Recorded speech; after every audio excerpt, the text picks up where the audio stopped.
Wrong side. And I'll build some adjustability into my mock-ups, and I'll show you how I'm going to do that. Hello everyone, welcome back to Maverick Mods. This week, getting serious about getting the suspension dialed in on the car. That starts with putting the rear end in, getting it mocked up and square to the car. So, here we go. The end result of a good project always starts with a good foundation. And my opinion only, a good foundation starts with the rear end. If you get the rear end set correctly, everything you build off of that is good, as long as the rear end starts off good. So let's take a look at the rear end, see what we've got, and we will see what I need to do to get this thing under the car.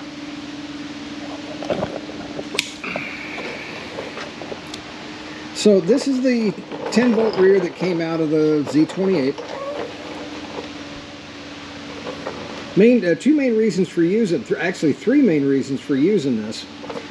First off, this housing has got the attach points for the torque arm, and of course they are cast into the housing itself. It's also got the flanges for the rear disc brakes, and it's a factory posi track unit. So I believe the gear ratio on this is 342 posi. Other than that, it's just a 2000 era 10-bolt rear. I know guys have asked, well, how come the rear on the Firebird is stronger? Maybe not.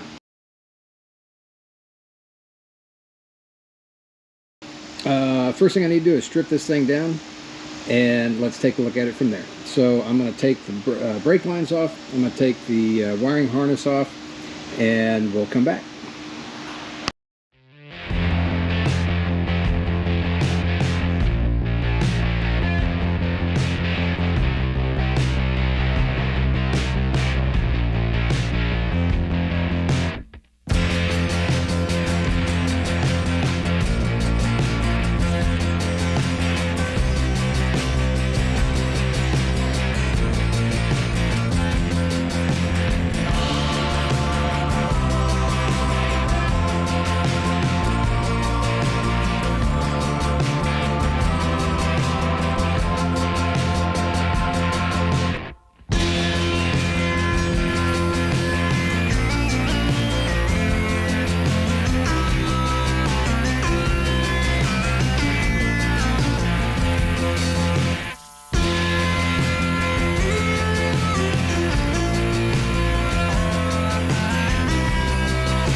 Boy, that sounds horrible.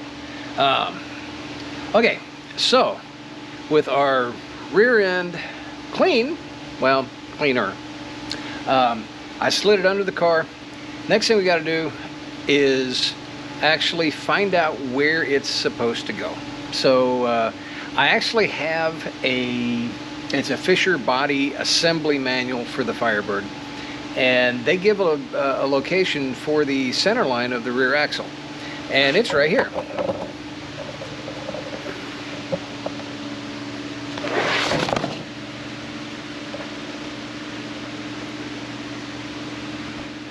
Okay, so it says center line of the rear axle, 16.7 inches. From where? Well, we come over here, up there, and boy, is that ever wonderfully vague. They don't really give you, at least in this manual, I'm sure, now I know that there are other manuals that will have better descriptors, but it looks to me like this actually, everything goes off the rocker panel in this page here, and this is the only page that shows that. So what I'm going to do is I'm going to drop my measurement from right here, because this is basically the inside back edge of the rocker panel itself. At least from that horrible picture, that kind of looks like maybe that's where they were taking that from. There's nothing as far as alignment holes in the chassis itself. There's nothing else close to that, so that's what I'm going to use. I'm also going to center the wheel well and do a few other things to find the center line for the axle. So here we go. This is decidedly an old school way to do this. So let's take our plumb bob. I'm going to use that as my reference point.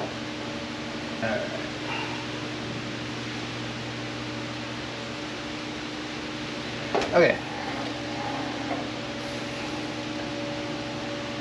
So there's that center. Now, according to the book, I'm supposed to be able to go 16.7 inches aft of that, and that should be the center line of my axle.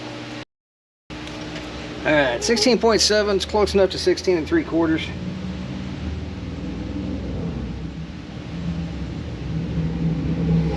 Which is right there. Let me go do the other side, and let's see what that gives us. Just for argument's sake, I don't know if this is going to be valid or not. Let's drop a line from the outer portion of the wheel well and find a center on that.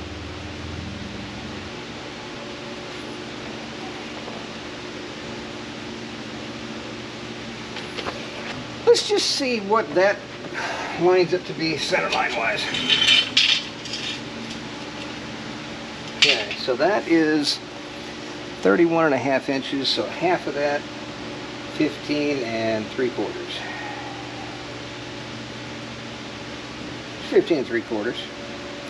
Well, my measurements are about 1 inch off. Okay, so there's the center. Well, the good news is that this is for mock-up purposes, and this is exactly why we do this, and this is why I'm building in adjustability into the braces I'm going to do for mocking up the rear end. That way I can make sure I get this thing centered and square before I take any measurements off anything else. Now, here's what I'm going to do to build temporary braces to put the rear end in place and hold it and lock it in at ride height.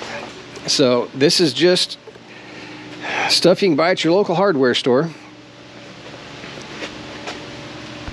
A couple of eye bolts. Got some bolts for actually bolting the parts into the suspension mount locations, and a piece of angle iron, a piece of strap.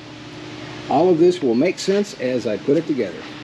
My intention for the trailing arms is to reuse the original spring pocket from the Firebird where the front leaf springs mounted, which is right up in here. Okay, there's a bracket that bolts up in there, which I need to put back in place so that I know where to take my measurements from. So, let's see if I can remember which one is which. Oh, wrong side. So that guy fits right up in there. Of course, I need to put the J-nuts back in to hold that in place. We'll just snug this up. Alright, now what I'm going to do is I'm going to take a measurement from here to essentially my center line, which is also going to be my mount for the aft end of the lower trailing arm. So let me take a measurement of that real quick. My lower trailing arms measure out to 23.5 inches center to center, give or take a couple of tenths, couple of sixteenths, however you want to call it. But that allows me to ballpark my mock-ups, and I'll build some adjustability into my mock-ups, and I'll show you how I'm going to do that. So I'm going to take my angle iron and my eye bolt. I'm going to weld just a plate on the side of the eye bolt here, drill a hole through it, the size of the bolt going through the control arm itself, through the housing for the trailing arm. So if I weld the nuts to the angle iron, that will allow me to rotate the eye bolt in and out to adjust my trailing arm length until I get the exact length I need. So I'm set up center of the eye bolt. I'll come back here to 23.5 inches plus enough for the little overhang. So if I take it to about 24.5, that should cut it. So I need to cut my angle iron right there. And 23.5, I can drill a hole right there. And I should have a mock-up for a trailing arm. So let's get to cutting and welding.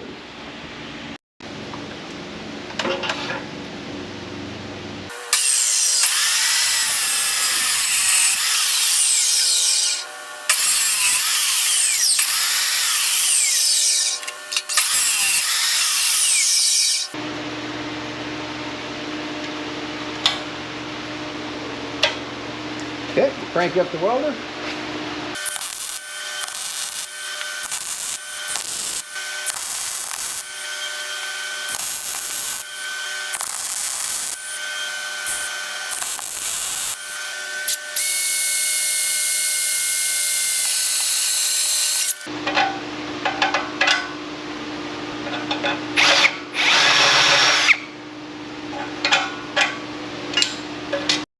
So now we find out if anything that I did this morning actually was any good at all.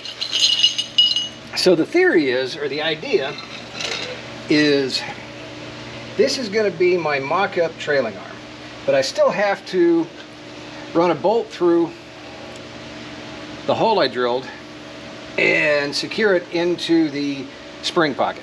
Of course, there's quite a bit of a gap in there. So my theory was, what if I went down to the local hardware store, bought myself a bunch of spacers. Let's see if I can put this together and I don't have to be 100% on the spacers, but they ought to be, you know, somewhat close. So if I center that about right there, actually I could put that one right there. That'll be perfect. Those are just about, oh, well, except that I only have 3 of the short ones. Well, I can cut one down.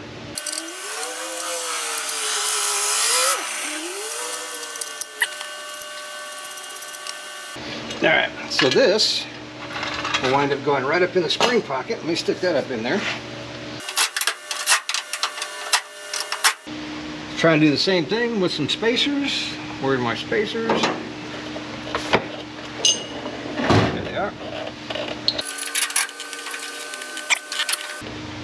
Let me do the other side and let's see where we're at. So I got the trailing arm mock-ups in place on the rear end, in place on the in the car, in the spring pockets. So I went ahead, did not film myself putting the rear end in because that was Keystone Cops level comedy of errors, but it is in now. Okay, very tentatively. I've got it relatively squared up. I haven't yet done all of my fine tuning, but one of the things I do need to do is I need to start basically locking the rear end in place so that it doesn't move. And that means I'm gonna have to basically secure it in essentially 4 locations. So one obviously is the trailing arms. Okay, that'll hold the fore and aft position. I'm working right now on just making a strap that goes from the old shock mount, which is going to be removed, up to, and I'm just going to take this strap up and screw it into the old shock mount bracket holes. I'll do that on both sides. That'll hold the rear end up and down in place. I'm also I'm test fitting, just for test fitting purposes, the old track bar, the old panhard bar. I'm going to see if I can excuse me, I'm going to see if I can just bring it up here, weld myself a bracket up to the frame temporarily. That will locate the rear end laterally. And then finally, I'm going to need to just make a bracket that will hold the nose of the differential in place. So once I get all four of those mounts done, then the rear end should essentially stay in position. And once the rear end's in position, then I can do my fine tuning, get it exactly where I want it, and that will stay locked in so I can use the rear to help me locate the front suspension. So I'm thinking this might be easier. Maybe not, maybe. But I figure if I use the torque arm, now I'm not going to use this torque arm as it is now because it's too short by about 4 inches. But I can use the front and the back, add my own center section. But if I use this and I support it up front, then that should help me locate the pinion on the rear end in the position it needs to be while I'm using this for mock-up purposes. So let's give it a try.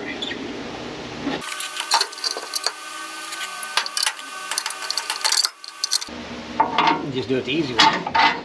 Doesn't really matter which way it goes in. That'll work.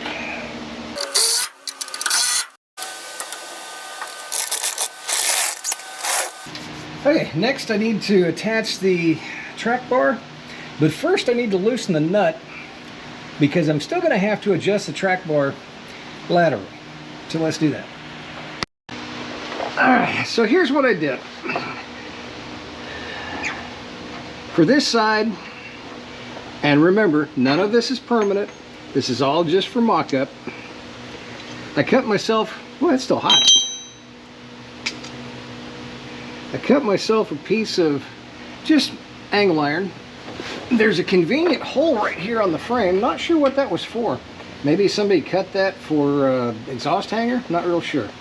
So, the idea is I'm just going to utilize that and just mount this, bolt it and mount it right there, and that should hold it at least enough to keep the rear ends located laterally.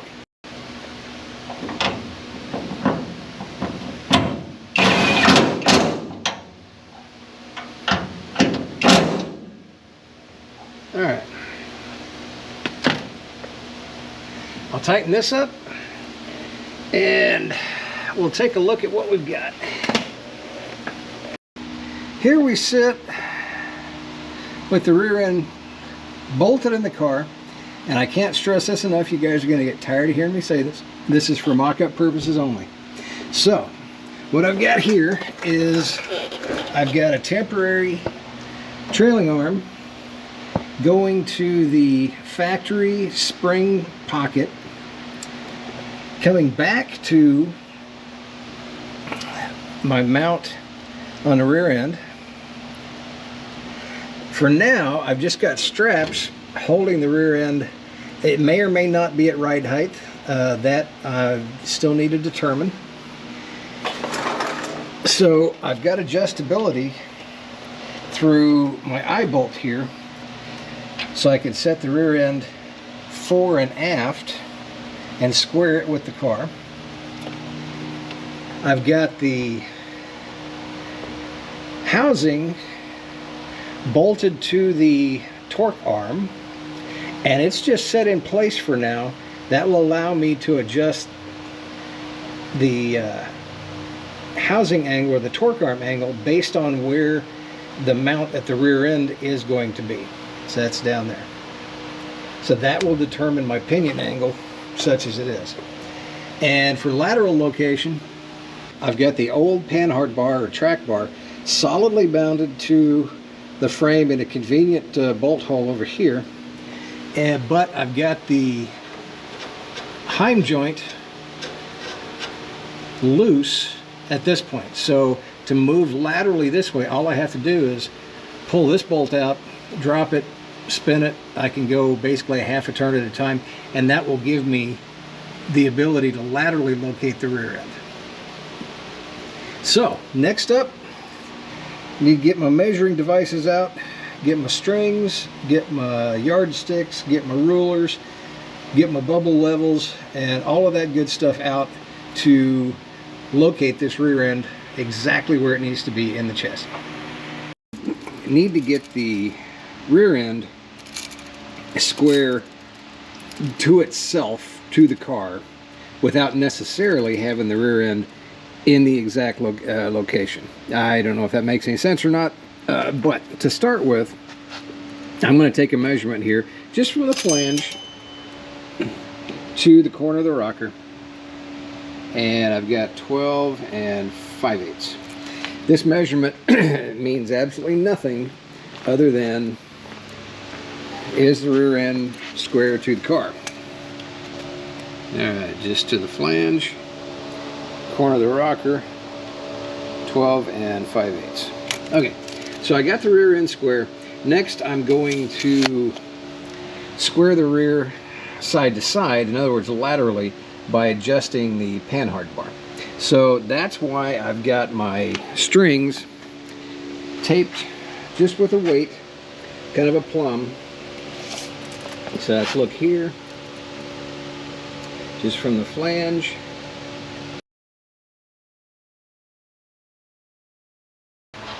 I should be able to just, all right, so it's too far to the passenger side. I need to go this way. I need to lengthen the bar.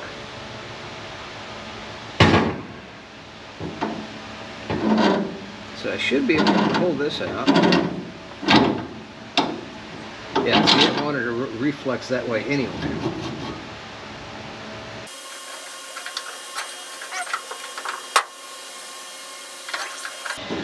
Let's try that.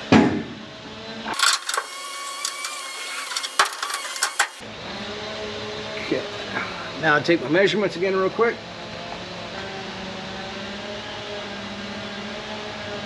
Okay, so I checked the passenger side. That flange measurement was 4 inches. Here, it's 4 3/16.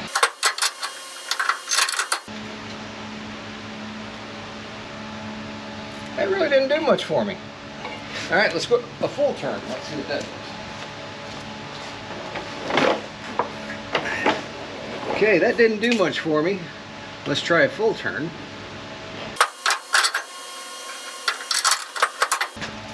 All right, so what I've got now, 4 1/16 on the passenger side, 4 1/16 on the driver's side.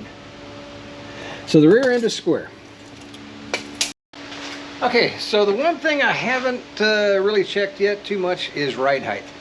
I don't have the wheels and tires that we're gonna put on the car, but I do have the ones that came with the car. As awful as they are, they're within 3/4 of an inch or so of the tire height. They're a little bit too tall, but I'm gonna stick those on there just to get a basic idea of ride height.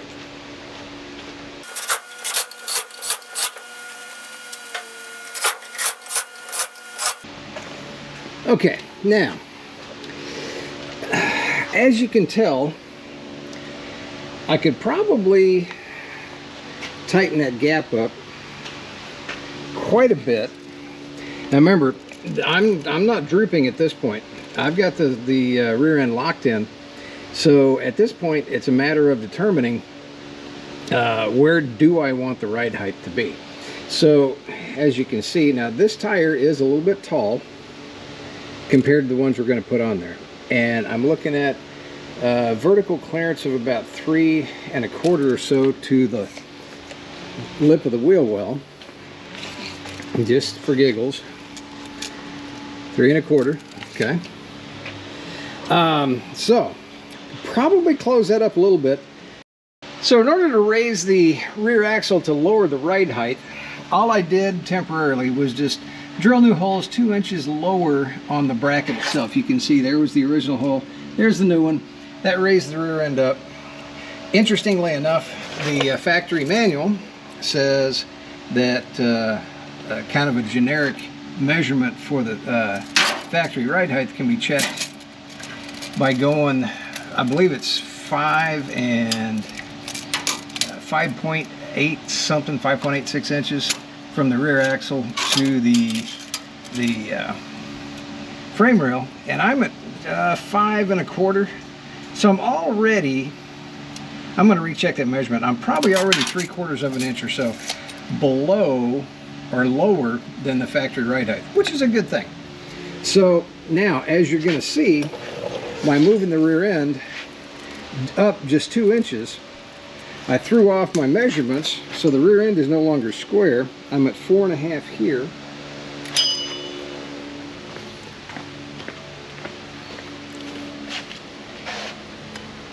And I'm at 3 3/4 here. Now that's all because of the angle of the track bar, and that angle will not be there when I permanently mount the track bar. That's just what I did here, just temporarily. So I will go back on the other side, readjust the track bar, get the rear end back in square. Basically, I'm going to move it back to the passenger side, pretty much just about the same distance that I moved it over in the first place. Okay, so I've got the rear end squared again. I'm back to my 4 1/16 on both sides measurement.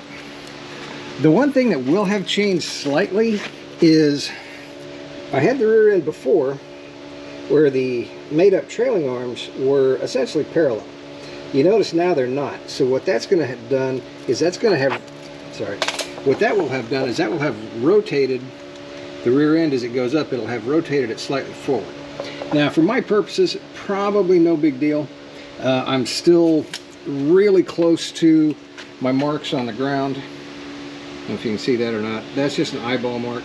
So I'm really close to those still on both sides. It will be something that I will have to check. But for now, I think I'm still in pretty good shape.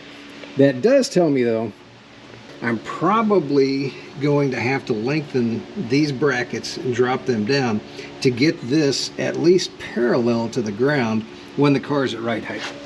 So that's just a little bit more work for me, but no big deal. I did one final check by putting the lovely 1980s wheels and tires in there, and I'm centered in the wheel well, pretty much where I need to be. A little bit of fine tuning, but I'm not off by maximum an 1/8 inch, and for my purposes, it's where I need to be to help set the front end because it's square to the car. As you can see, about 1 1/8 clearance to the lip of the fender, or lip of the quarter.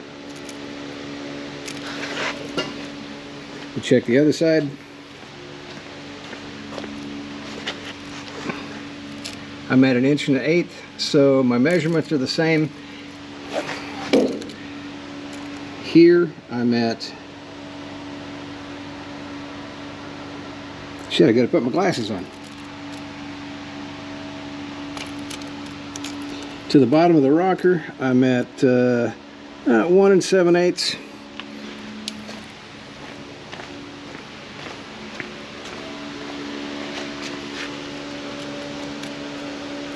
Bottom of the rocker, 1 7/8. So the tire is where it needs to be relative to the wheel well, which means that the rear end is where it needs to be relative to the car. So it's square. I'm satisfied. I can use it for measurements I need to take from this point out, setting the front end up. Just for fitment purposes, I borrowed a wheel and tire from a 2000 Corvette from a shop down the street. It's a little bit taller than the tires we're going to put on, but I'm really looking at the wheel offset and just how wide a tire can we do with our stock wheel wells. So I've got the tire. I need to put the brake rotor on.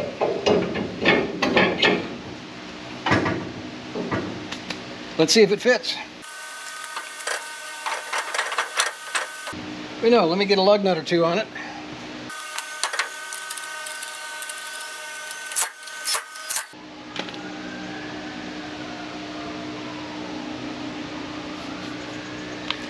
Let's take a look. Looking from the back,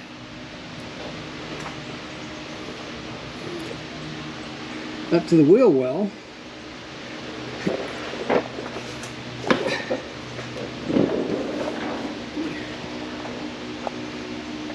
okay, got good clearance here, good clearance there. Again, I'm sitting at ride height, and I've got pretty good clearance here. I'm going to roll the fender wells, the lips of the fender well, but I'm actually looking pretty good here. This is not bad. Let's look at the inside. All right, what do we got for tire clearance? I got good tire clearance all around. I'm going to be able to clear my control arms.